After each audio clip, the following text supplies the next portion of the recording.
അവര് അധികാരം കൊടുക്കുന്നവർ ബെഡ്റൂമിനകത്ത് മറ്റൊരു കാലിനിടയിൽ ഞങ്ങൾ കോൺഗ്രസ് അല്ലേ.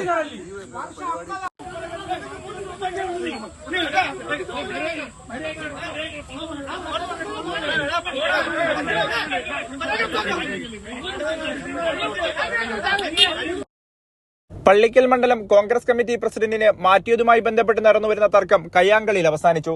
പള്ളിക്കൽ കോൺഗ്രസ് മണ്ഡലം പ്രസിഡന്റായിരുന്ന എം ഭാര്യയെ ഒരാഴ്ചകൾക്ക് മുന്നേ യാതൊരു മുന്നറിയിപ്പുമില്ലാതെ വർക്കല കഹാർ ഗ്രൂപ്പുകാരായ ബ്ലോക്ക് പ്രസിഡന്റും DCC ഭാരവാഹിയും ചേർന്ന് മാറ്റിയത് പള്ളിക്കലിലെ കോൺഗ്രസ് നേതൃത്വത്തെ ചൊടിപ്പിച്ചു.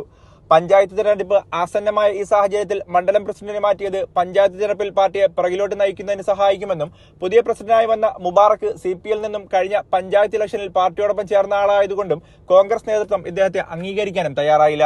കഴിഞ്ഞ കാലങ്ങളിൽ മണ്ഡലം പ്രസിഡന്റ് ഭാര്യയുടെയും UDFന്റെയും നേതൃത്വത്തിൽ നടത്തുന്ന പരിപാടികളിൽ വർക്കല കഹാറിനെ പങ്കെടുപ്പിക്കാതെ BRM ഷഫീറിനെ പങ്കെടുപ്പിക്കുന്നതാണ് വർക്കല കഹാറിനും അദ്ദേഹത്തിന്റെ പക്ഷക്കാരനായ ബ്ലോക്ക് പ്രസിഡന്റും DCC ഭാരവാഹിയും ചേർന്ന് മണ്ഡലം പ്രസിഡന്റിനെ മാറ്റിയതിന് കാരണമായി ആക്ഷേപം പരക്കുന്നത്.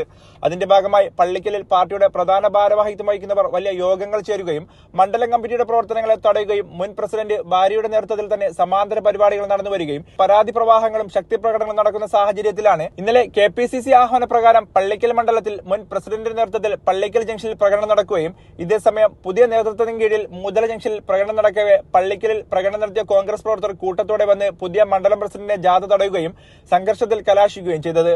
പള്ളിക്കൽ സിഇഒയുടെ നേതൃത്വത്തിൽ വൻ പോലീസ് സന്നാഹം ഇടപെട്ട് സംഘർഷം അവസാനിപ്പിച്ച് രണ്ട് ഭാഗത്തേക്കാക്കുകയും പിരിച്ചുവിടുകയും ചെയ്തു. CPM നിന്നും കടന്നുവന്ന കോൺഗ്രസിന്റെ പാർട്ടി പരിപാടികളിൽ കഴിഞ്ഞ കാലങ്ങളിൽ പങ്കെടുക്കാത്ത പുതിയ പ്രസിഡന്റ് മുബാറക്കിനെ അംഗീകരിക്കുകയില്ലെന്നും പള്ളിക്കലിൽ വർക്കല കഹാർ ഉൾപ്പെടെയുള്ള ആളുകൾ ഇറങ്ങിയാൽ തടയുമെന്നും പള്ളിക്കലെ പ്രമുഖ കോൺഗ്രസ് പക്ഷത്തുള്ള നേതാക്കൾ അഭിപ്രായപ്പെട്ടു. ഇതുമായി ബന്ധപ്പെട്ട് നിരവധി പരാതികൾ DCCയിലും KPCCയിലും കൊടുക്കുകയും DCC പുതിയ സമിതി വെച്ച് പള്ളിക്കലിലെ പ്രശ്നം പരിഹരിക്കുമെന്നാണ് കോൺഗ്രസ് പ്രവർത്തകർ പ്രത്യാശിക്കുന്നത്.